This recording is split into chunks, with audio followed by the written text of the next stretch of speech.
Ladies and gentlemen, this is Frank Donga. You are already listening to Boom Radio. Just leave the dial there. Settle down. Listen to it. Open your ear. Don't touch it now. Boom Radio. Live and direct. Frank Donga in the building.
Good morning, good afternoon, good evening. It is the Boom Bar right here on your Boom Radio NG. My name is Olajo Lupo, and I bid you a warm welcome to the bar today. We're so sorry for the late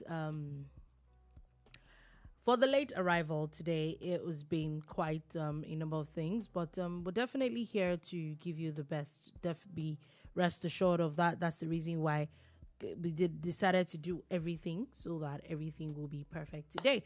So let's get right into it. As today we're going to be talking about a lot of things. There definitely a lot of things from Nigeria to the US, to Nigeria again, and a lot of things around the world. So sit back, relax, and enjoy today's show. My name is Oladolupo, and I'm here today with Shala Rogers.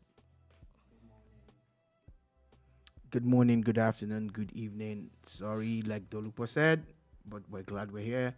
Please tell someone to tell someone that the Boomba is live now. Okay, so let's get right into today's show. First things first, of course. This morning, was it this morning? It was announced that it's official that the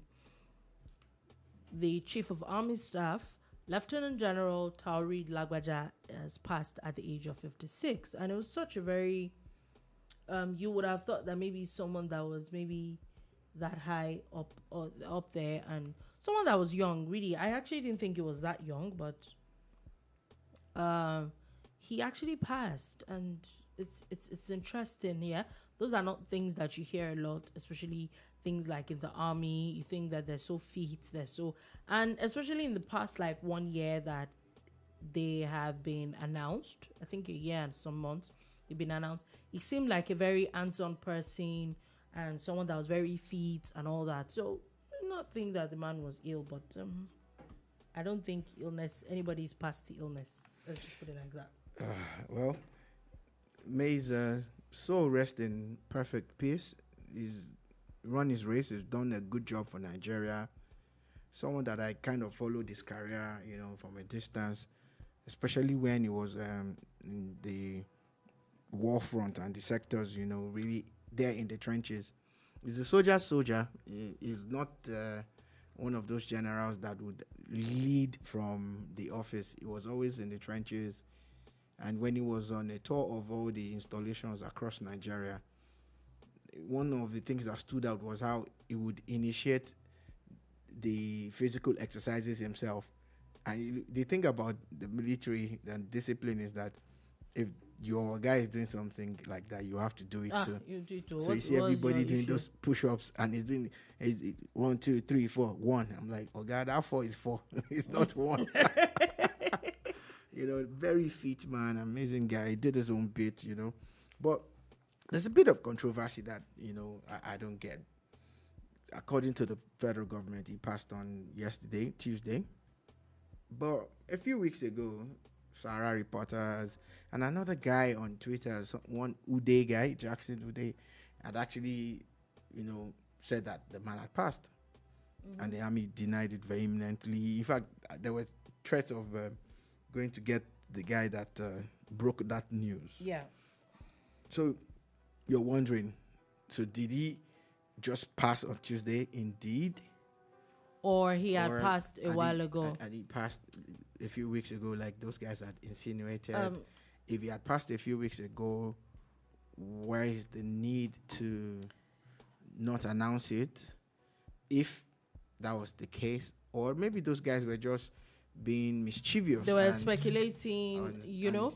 But in all of this, I know his family members wouldn't care about that. That we're going through a lot. But him being a public figure and being chief of army staff, a very sensitive position, you want to think about these things and hold the government, accountable on all fronts at all times. This for me are some of the gray areas and pending issues. Another thing that almost looked like maybe those guys had a form of information inside that information was the move that was made by the government. Yeah, to get immediately they got an acting. If the man was ill, there was no need for an acting person. Exactly. Like that. Then his rank was. Then the person was quickly elevated. Yeah. It seemed very funny. The only explanation I probably would give to that is that maybe the army did not want it to go out until they had announced it properly. I don't understand. When did they start that? It's not. I don't understand. We know where that usually happens. That I know for a fact is that when a king passes in Yoruba land, they would hardly never announce it until certain things are put in place. Maybe in their own case too, maybe some things had to be put in place before you announce that a whole chief of army staff has passed. So the other time that we lost one of the top military men under Buhari, why did they announce it? That one was which one? Okay, the one that he was in a plane crash. Yeah. I don't understand. Like I said, I don't understand how it works in the army. The honest truth is that because of the series of events after that news came up, I think that it almost looks like they were trying to hide it. For whatever reason, I don't know. I also just think that at times, even as journalists, I think that a lot of these times, people do a lot of things to just want to break the story. I would not forget how sorry reporters, I will not forget when I had a family member, pretty influential family member, that they broke the story that the person had passed that same day from the hospital, and interestingly, it's funny how even the person's child saw it on Sahara Reporters. That's sad. You understand? That's pretty sad. And then they did a bit of investigation and realized that they were actually paying off a nurse to give them, updates. That was why they were able to. And as much as it wasn't like when they put out the story, it was a lie. However, I felt that it was pretty unethical. Then I was maybe not even in the media, so I was maybe pissed. Right now, I still feel the same way. I still think that there's so many unethical things that a lot of people in the media do, all in the name of want to break the story, wanting to have breaking news. Yeah. Okay, so media ethics are, on the front burner at the moment. And the thing is that there's professionalism, but there's also the current wave of citizen journalism, and which has also created all sorts of media platforms.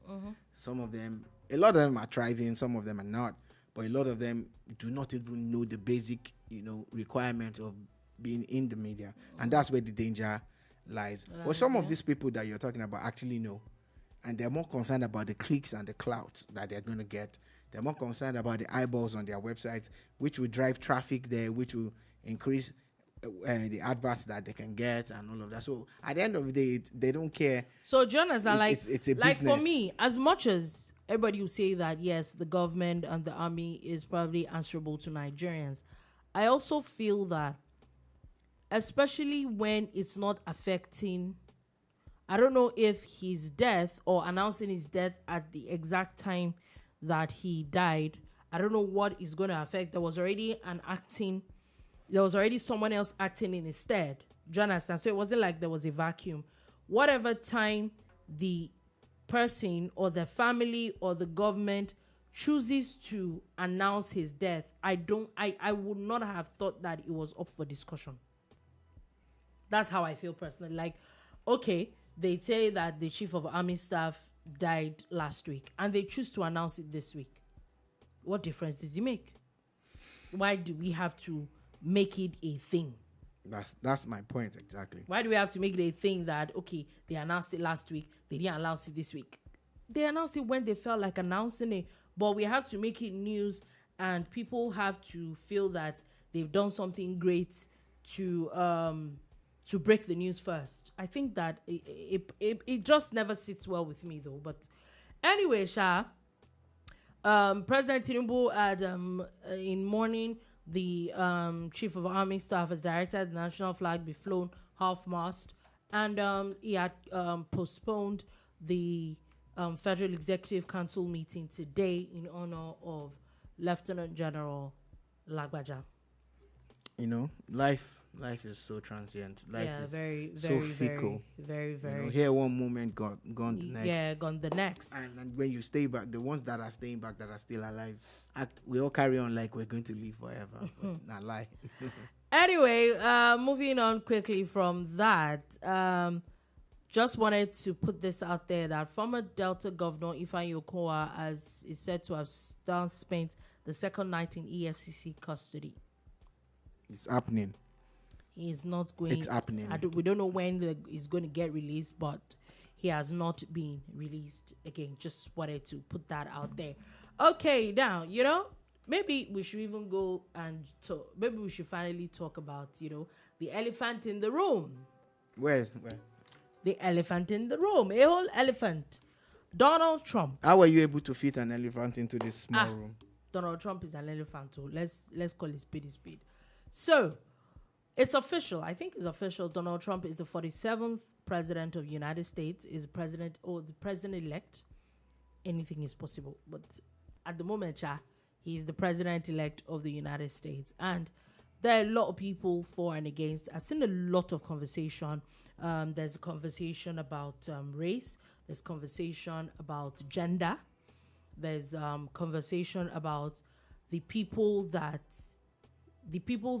different parties had backing them up.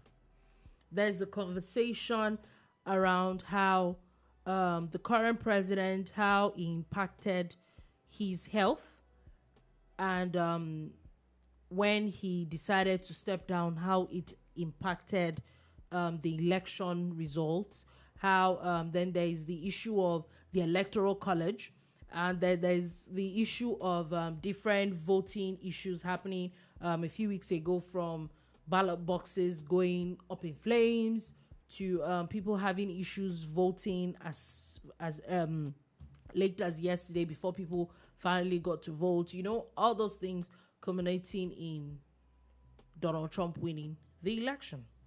So, in your own words, at least with the little that I've put up, and maybe if you have any other parameters to add to it, did you see this happening any other way? I honestly didn't see it going any other way.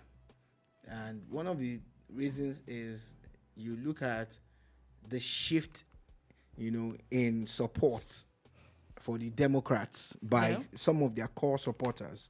You know, beyond the groundswell of support that they got from the celebrities and all of that, every single scandal that happened during this election window was tied to the Dems. There was a way they wove it around them. Oh, Diddy getting busted and all the names that were being mentioned. It was a campaign thing. Oh, Kamala attended a Diddy party, blah, blah, blah. All of those things would have bearing on it. So that more or less neutralized the celebrity power that they might have wanted to wield. Yeah, okay. We have the endorsement from Katy Perry. We have the endorsement from Eminem. Would we say that? Because if you look at it too, well, let's stay with the endorsement.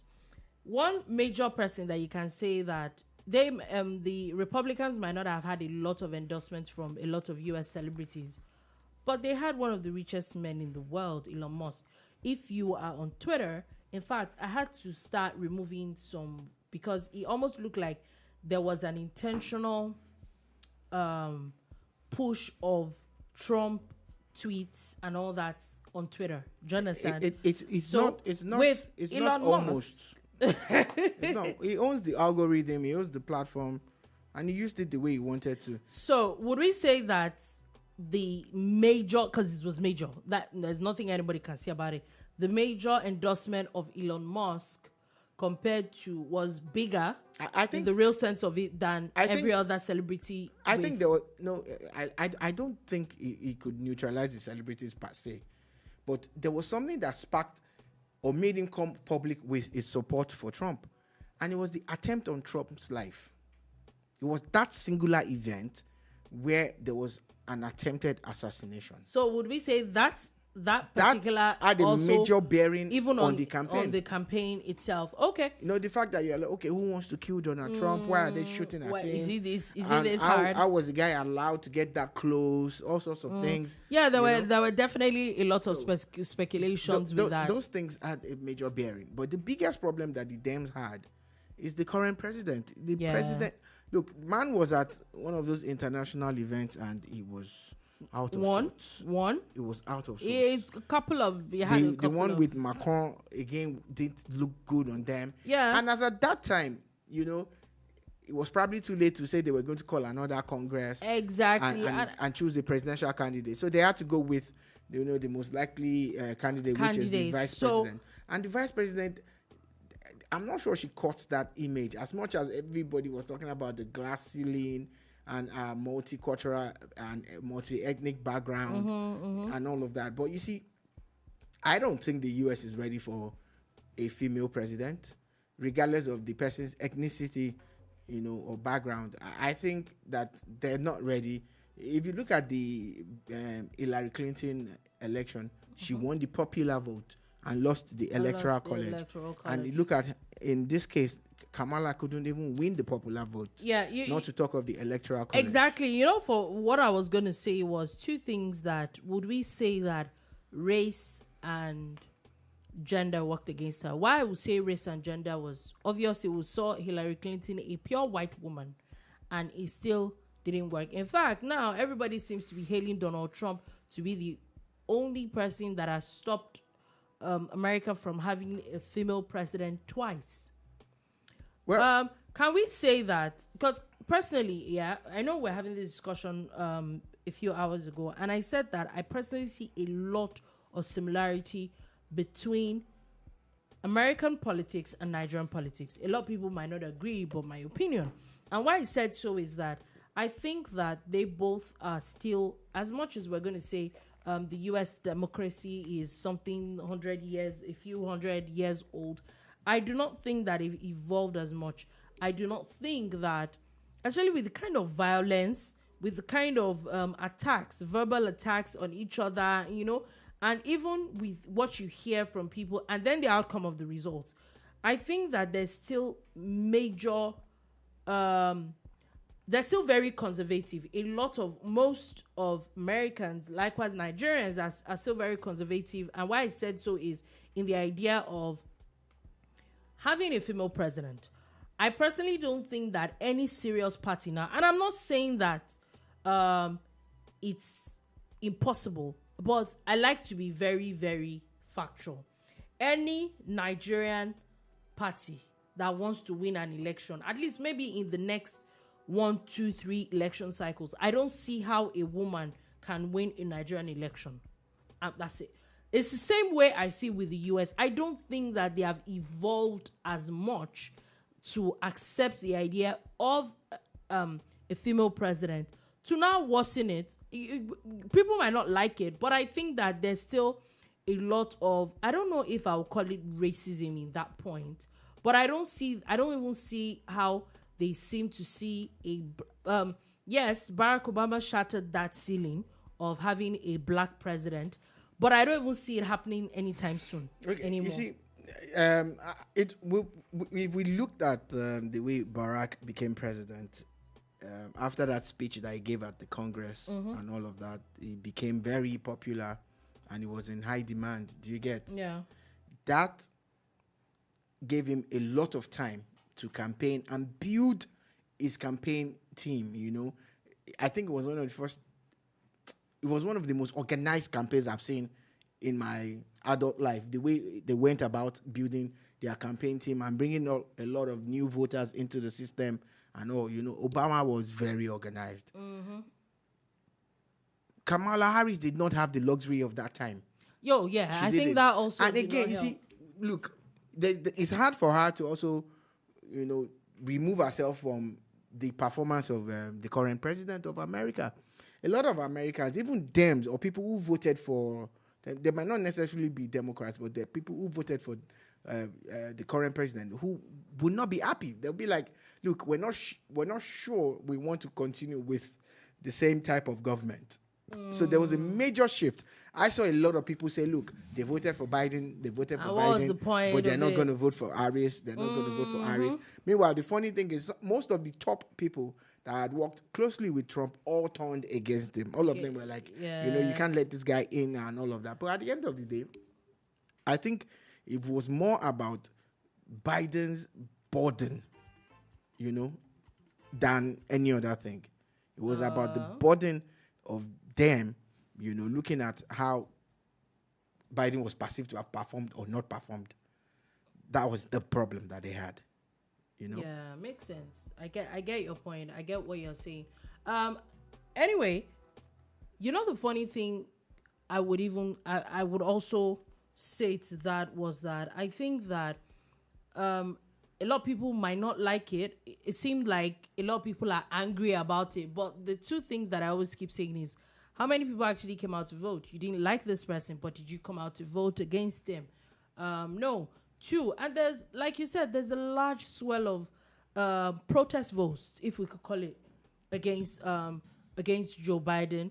And I think that really didn't work out for Kamala Harris very well. Like you said, that also reduced her time of election, the time for the campaign. That also didn't help a lot. So all in all, I personally think that even with all that, I did not see how it was going to be easy for her to have won. I will still keep saying it. I think with gender added with race, I'm not sure that the US was ready for that particular thing yet. So that was what I see. But we will definitely see a lot of things. I also see a lot of people talking about what's going to happen to the LGBT community. Nothing. Now that nothing. Mr. Trump is there, because what's he going to do? Is he going to use is he going to use executive orders to change existing laws and everything as it concerns them? It's going to be hard for him. You see, look, there are a lot of things that I envisage, because I'm actually looking at America and I'm wondering how, and I said it yesterday, how these two are the best that they have. The two they could come up with. You know, it's funny how that happens, but beyond that, what is going to be his policy trust? You know, I see the massive influence that people like Elon Musk have on him, and which way is he going to go? We're already talking about how, because that one has been trying to go to Mars forever because he has all the money to burn and all of that. So maybe some of those things, Americans will be getting ready to start their mission to Mars faster and make it accelerated now. But what is his policy trust? It's talking about no wars and everything, but I know all these things are just rhetoric. It's just propaganda. By the time we see what exactly is going to happen. Exactly. So we definitely will follow this. We'll see what is going to happen in the next couple of days. Now, let's move on quickly from the gist of the US, because there's actually quite a number of things that we're going to be talking about here. Now, let's move on to a few of the issues. Now, the FCCPC, that's the Federal Consumer Protection Commission, basically, is now talking about the DisCos, that's the electricity distribution companies, and they're giving them serious warning. Now, why they're giving them warnings is very interesting. So they're saying that there are actually laws, there are electricity regulations and laws that these DisCos, as we call them, electricity distribution companies, do not follow. They're saying that these are laws that Nigerian DisCos do not follow. Now, they're taking one, for example. They're saying that one of the DisCos is announcing at the moment that they're changing meters from one particular one to another. Now they're now saying that what is going to be the bearing on the end user. They're saying that according to law, they're not supposed to pay for it. Yeah. That they've seen over time that DisCos do not regard those things. They're saying that when it comes to the change, the payment on some of these things, how you just change tariff, how you also change basically wiring and a lot of other things that people are used to paying for, that DisCos are supposed to pay for themselves. They're saying that in the issue of also changing meters, they're talking about how they want to take some of those meters away, then at a later date bring a new one. However, in that time, they're talking about putting people on estimated billing. And that's the catch. Exactly. That who's going to pay for all that? That those are the things that need to be ironed out properly before, like, the DisCos come out and say that they're doing whatever change it is they're doing. You know, congratulations to Nigerians. Let's hope that the FCCPC will not, buckle.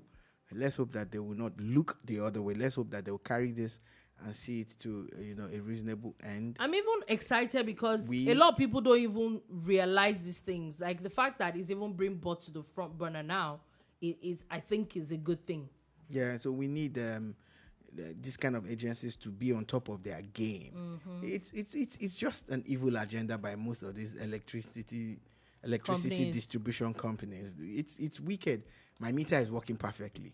You want me to change it? I paid for that. I actually paid for that meter. Then you want me to change it to a different meter, and you've been warning me that you're going to remove my meter.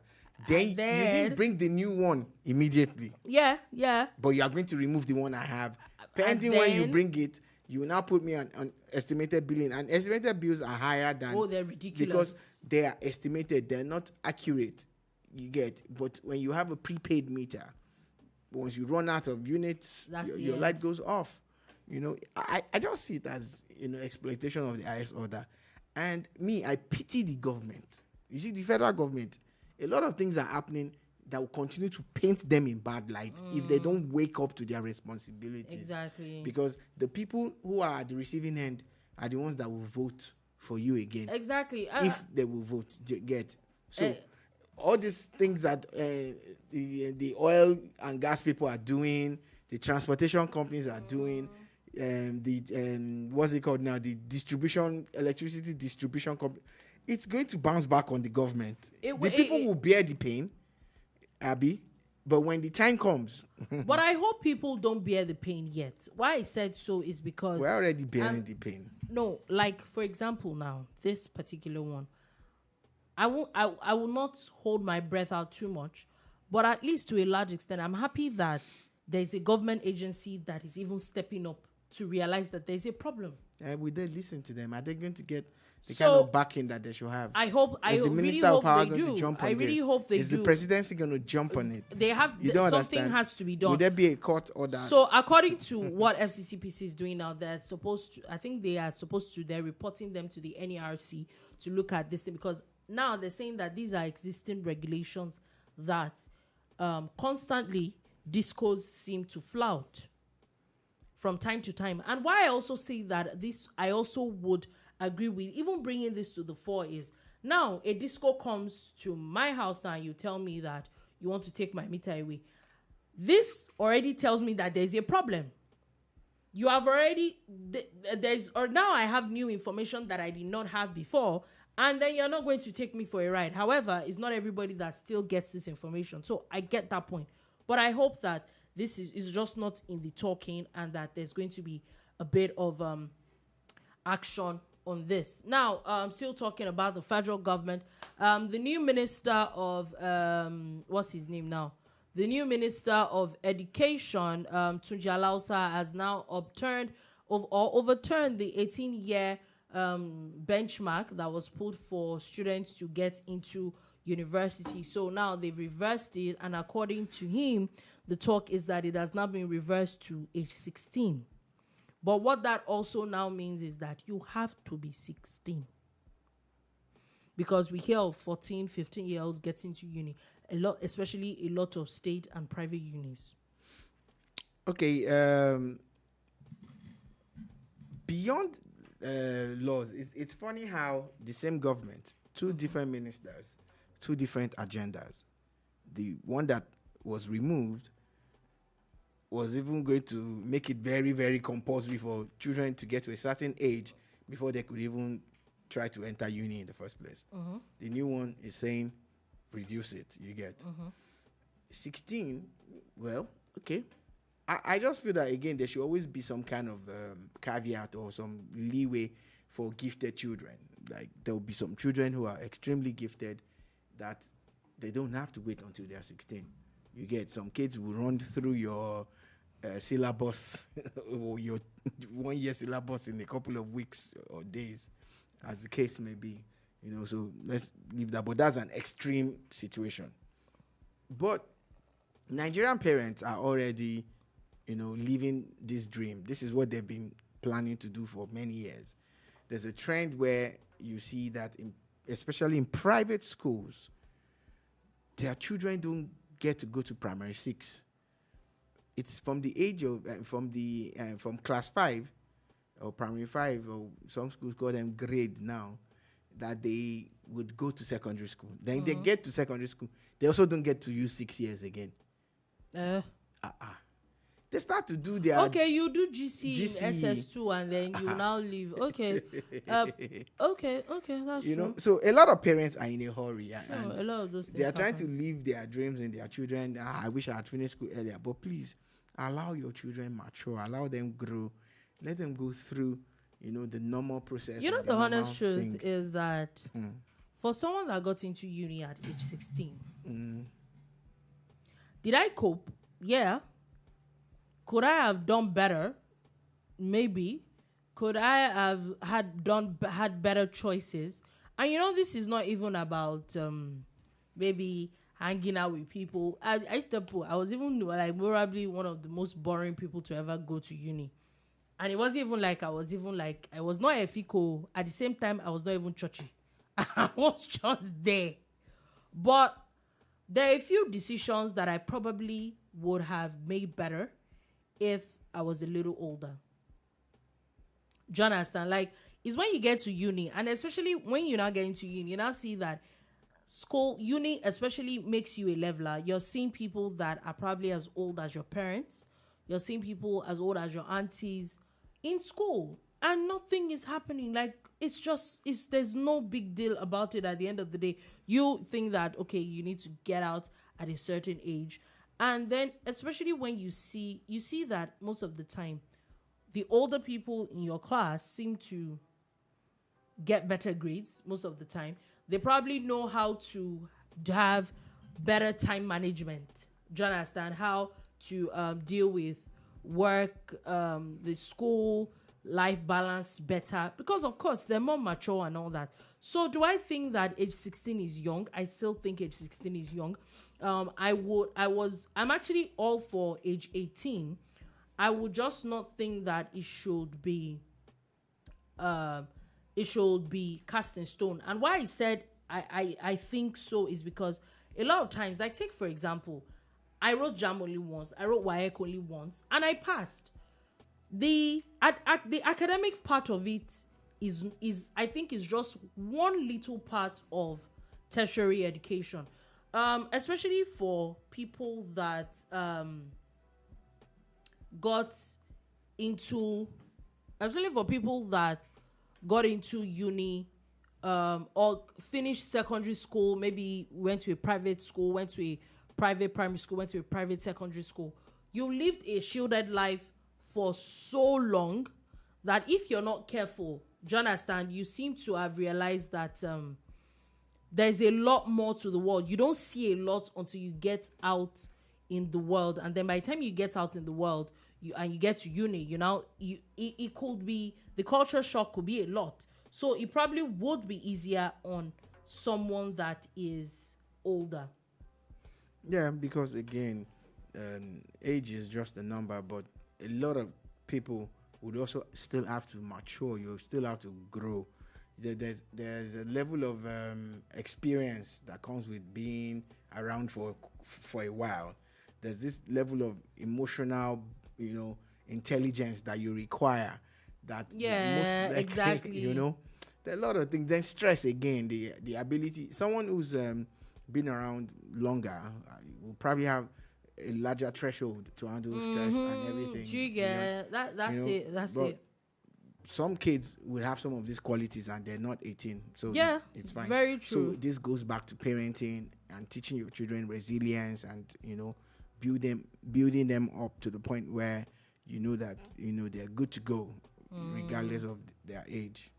Yeah. So basically what the minister is going on a lot of things. I will see what the minister is going on about, but also before we leave that, the minister also said that going forward now, there's going to be a new educational system that they're working on in the ministry now that is looking about 80% of practical and 20% theoretical method. I also hope that they're looking at other countries and how they're handling, the syllabus and the entire system. We still have too many outdated books and topics and subjects and teaching methods. We need to move forward on that. I like the idea of going practical. I've seen a couple of videos of schools in Japan and China and how early those kids are being exposed to technical things. Mm-hmm. Some things that adults in Nigeria don't even know about, But I'm not saying we should, overload our children, but we also limit them too much, all in the name of pampering and, trying to be their daddy and mommy and aunties and uncles. We limit them too. So if the educational system can, teach them some of these qualities, it's Nigeria that would be the beneficiary on the long run. Yeah, I agree with you. So basically it's talking about how they're also looking at integrating farming a lot in our tertiary institutions and all that, and I think that is a good thing. It's interesting how these are things that we did when we were in school too. I just don't know how they let everything go to waste. These were things that we did. We had farms in secondary school. When we went to the agric, there was no studio, so when we went to but that was just people that were like. When we went to the agric lab, the ladies went to the place they call center, and now our school didn't have it. So there was a central school. There was one particular school that the girls would go to. They would take them there, and they would learn it. They were doing a lot of practicals when it came to housekeeping and cooking and all of that, And we were there, sweating it out in the fields and all of that. It's a good thing. Looking back now, we had a school farm. Okay, so we'll see where all that is going to. Let's hope that all this is not all talk and there is a lot more action to these things. Now, let's move on from that quickly and let's talk about something very interesting that happened in Lagos State. Now, first things... before we get to that, quickly, the federal government... now, something happened in Kano where there's a court that has now mandated, or would I say that there's an ex parte injunction asking that the federal government and the Attorney General and the CBN should not withhold monies of the local government for Kano State. Now, and when I was like, okay, who set up this, what's it called? Apparently, it's sort of like a preemptive injunction or a preemptive suit. So what these people did is that they said that the chairman of the local government in Kano and a few other citizens took the Attorney General, the CBN, the banks, and every other person, the federal government, to court, saying that it's looking like the federal government wants to withhold the allocations of local governments to Kano State.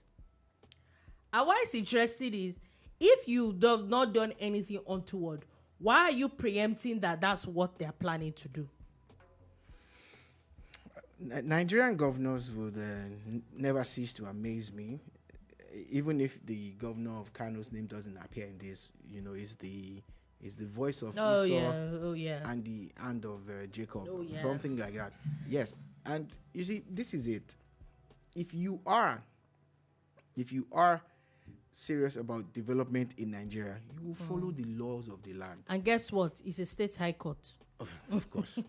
You follow the laws of the land, and the laws of the land are clear. Remember the way they had bungled the local government election? Local governments must have elections, and duly elected people are the ones that will be given the funds to administer. Now, you don't meet that criteria, then you now go to court to say that they should not. So they should now disobey the Supreme Court because it's state high court. Exactly. It's the funny, and again we say it here. Politics is dangerous, but the other arms of government, especially the judiciary, must be our last hope. There's absolutely no synergy. That is obviously in contradiction of what the Supreme Court of what the Supreme Court has said. Now, this statement that they made, I know for a fact that this government will not honor it. So, just since we're talking about that, the federal government yesterday had inaugurated the 10-man interministerial committee, and basically what they're supposed to do is to enforce the Supreme Court judgment on the local government. This has the Secretary of the Government of the Federation in it, the Minister of Finance, the Attorney General, the Minister of Budget, the Accountant General, the Governor of the CBN, the Permanent Secretary of the Federal Ministry of Finance, the Chairman, Revenue, Mobilization, Allocation, and Fiscal Commission, the representatives of state government, and the governors, and the representative of the local governments. So that's what I'm saying now. So if this just happened yesterday and they're talking about enforcing it, what would the enforcing look like? Again, still on the same matter, what I was about to say is that as a state government, you are also in talks of creating state police. How are you going to use the police? The more I see the governors react to this local government autonomy, the more it's dramatic. I feel that we don't need state police anymore. I felt that we should follow a proper I think so too. Democratic system that allows the states and even the local governments to have their own police, which is what we should have. But the way governors are use the grasping onto this local government there is like the judgments that come at the state level are always they're mind-boggling. They're always skewed in favor of the state government. Oh yeah. Every state judgment, you see, regardless of what the case is. And I think that, remember that... And these are the same people you want to give state police. There's a court judgment against River State. So I'm guessing Kano quickly went to State High Court. And, as much as a lot of people will say that, I know that before you say anything, they'll say that is what the... people came to court the plaintiffs came to court to their prayers are what the judge would is the judge not aware of the Supreme Court however judgment? There is a Supreme Court. You're just a state high court, for God's sake. And that's where my issue is now. If that is the case, the next thing you hear is that the federal government is trying to withhold allocations. When I saw the judgment that happened in Rivers last week, the next thing I heard was everybody was trying to compare it with what happened in Lagos State, which when the current president was governor and all that. And I'm like, wow, it's not the same thing. There's a lot of illegality here that we're not we're not agreeing with. But I'm waiting for what the federal government is going to say, because even after everything that has happened, like in Rivers and in Kano, the federal government hasn't said anything, but it looks like that's probably what's going to happen for these people to be preemptive enough. Now, would also the federal government now obey this state high court? My own is that, are these the people that you want to give state police? Yes, there's police too. Oh Lord, it's interesting. We'll see. We definitely will see what will be going on from here.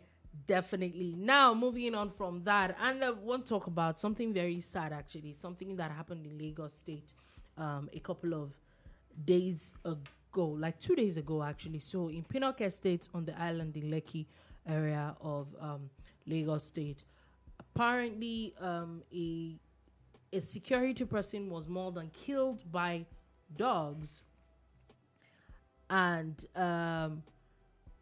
it's sad because this was the story from a lot of different sources, was like the owners of the dog, the owner of the dogs did not lock their gate properly. The security person was doing a patrol, and boom, they go out, attack the person, and the man died. The owner of the dogs was then arrested. Was he still detained, or is he still detained? That's for the police. According to the police, he's still detained. They're saying that they are also confiscated the dogs. However, in a video that came out, some people are saying that it did not look like they were the ones that killed the dog, that it didn't look like there were bite marks or everything. But that video did not we saw someone lying on the ground. We saw dogs sniffing the dead body, but that we didn't see the body up close. So which I now saw that the Lagos State PRO, the police PRO, because a lot of people are still questioning that video, are like, were they the ones that killed the dog? In fact, some people can't point blank and said there was killed the dog, or were the dogs? Sorry, that they were not. It wasn't the dogs that killed the man.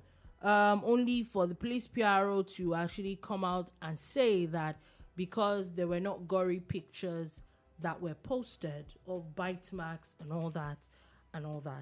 But the honest truth is that, what does the law really say about these things? Well, everybody that does not know, you are responsible for your pets, regardless of whether they are security dogs or they are, pets. I remember many years ago that you could not even keep dogs until you got a license for them. Mm-hmm. And you would have to hang the license around the dog's neck. I think we let a lot of those laws go to naught. And people would definitely take their dogs out for, their rabies shots and all the other health things that you had to do because you wanted to keep a dog.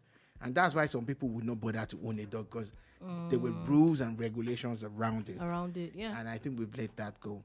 Two, I from the look of things, the owner of the dog definitely did not set out to have his dogs allegedly kill or maul anybody to death. So, but it's sad that I've seen these things happen even where I live too, where people leave ferocious dogs, mistakenly or otherwise, to roam the streets, So you need to be extra careful for anybody that feels that they want to keep all this, especially some of the breeds of these dogs. They are so scary. They have been crossbred with all sorts of vicious animals that are not even dogs in some instances. Yeah. And they become, like those animals that you have, mixed their DNA with and everything. So at the end of the day, I feel for the owner of the dogs, but I feel more for the family of the deceased and the deceased himself.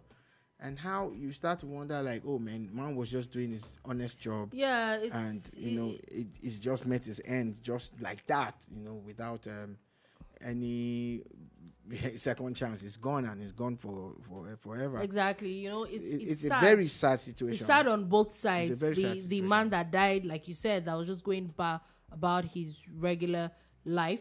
Also, even the owner of the dogs, so according to a resident there, it was just a honest mistake of the man not locking his gate properly. Yeah, and it's still sad. Do you understand? As much as, yes, someone died, is on his own part too. Owning dogs now had literally just upturned his life. And I saw yesterday that the Lagos police PRO was talking about how it's still involuntary manslaughter.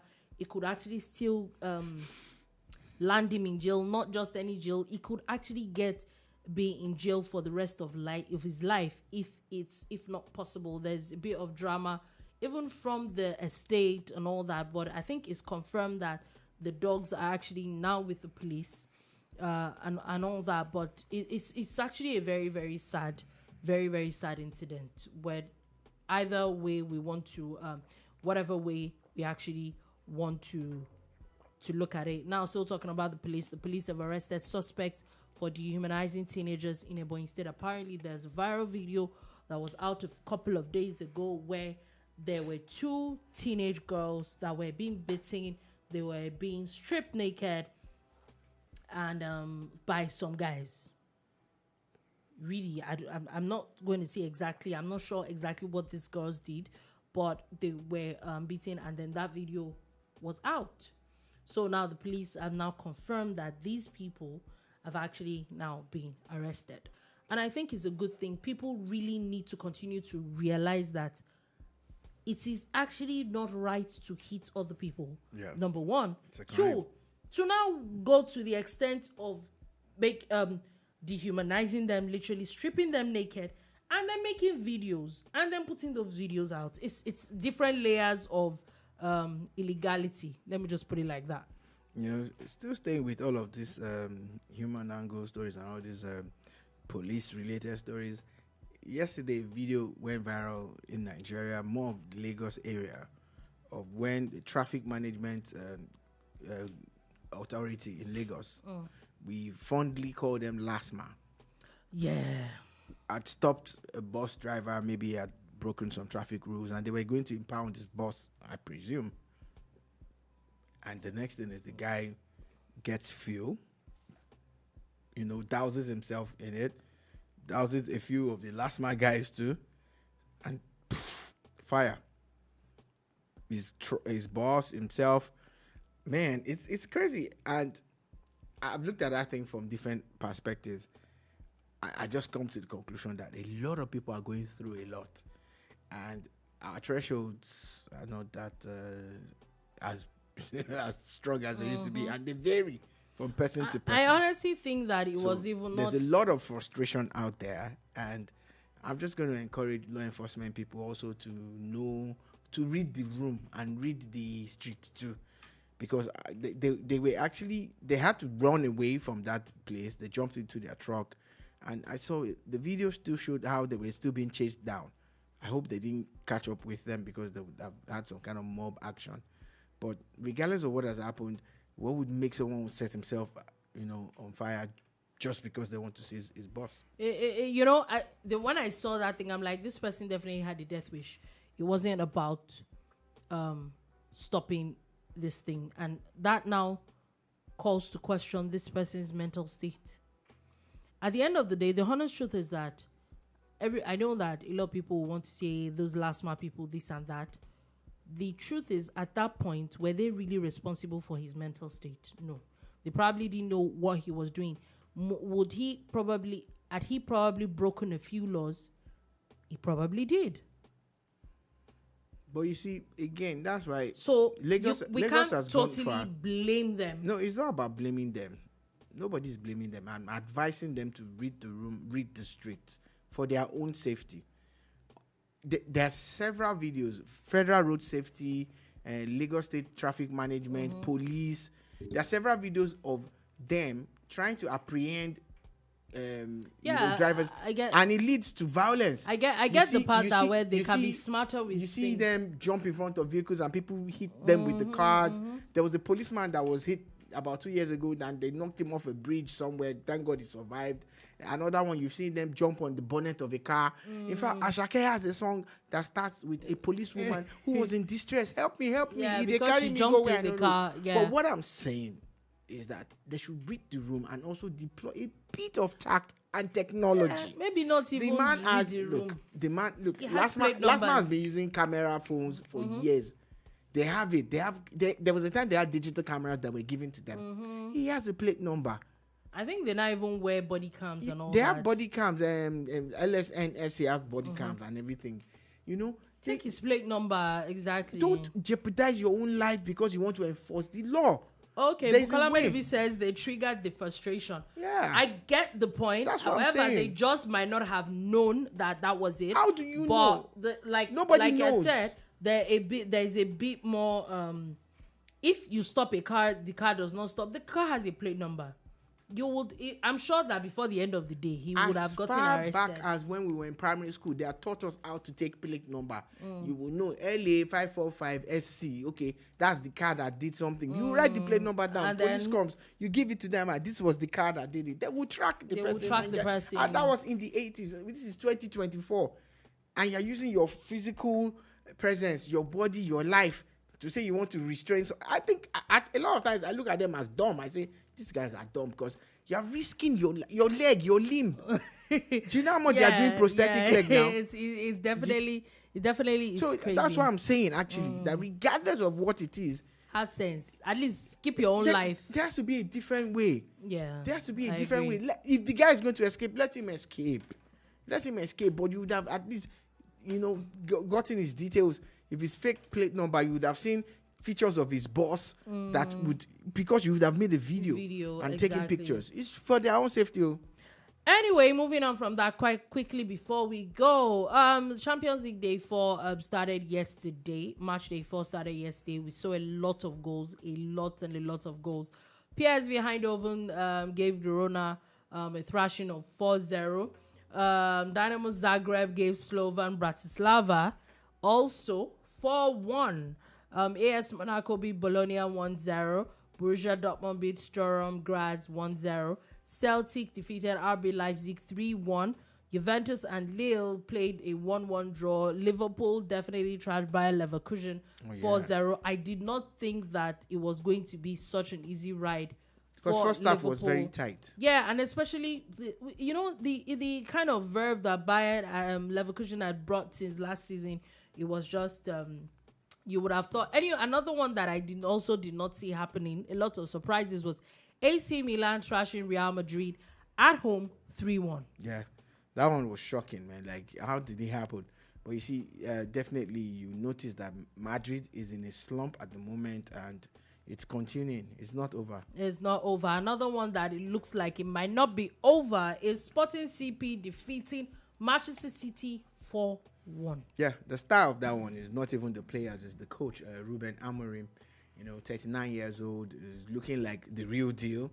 And the funny thing is, he's on his way to England to compete with the same team again. The same teams, yeah. The only thing is that I will not hold my breath too much. Two things, because different players, also different leagues. Everybody has, not everybody. His tactics might work perfectly for this new team he's coming into. Maybe not. So what I was trying to say, is that he's heading there, and that he's actually so humble, and he kept on saying that, like Pep Guardiola is still the best, and that he really respects him a lot and everything, and he's looking forward to his time in England. I wasn't even going to talk about if he was going to be that successful in England or not. I saw a picture where someone had posted posted Helen Haaland's picture, two pictures actually of yesterday, his face after the game, and the video of him where he was telling Arteta be humble. Yeah. I'm like, people never forget things. Do people ever forget? They never forget. But anyway, the games definitely continue today. As we know, it's a lot of games with the Champions League right now. Club Brugge is playing Aston Villa at 6:45. Also at 6:45, Shakhtar Donetsk is playing with Young Boys At 9 p.m. is the rest of the games. Bayern versus Benfica, Feyenoord versus RB Leipzig, Saverna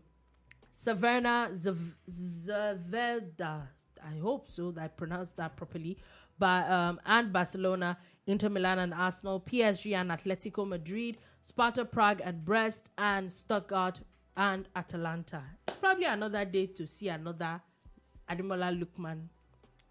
Don't miss Sparta Prague and Brest. It's going to be a very interesting game. Anyway, on that note, thank you for listening. Thank you for watching. We'll be back again tomorrow at 3 p.m. West African time to give you another wonderful edition of The Boomba. Do have a beautiful, beautiful day ahead. Peace.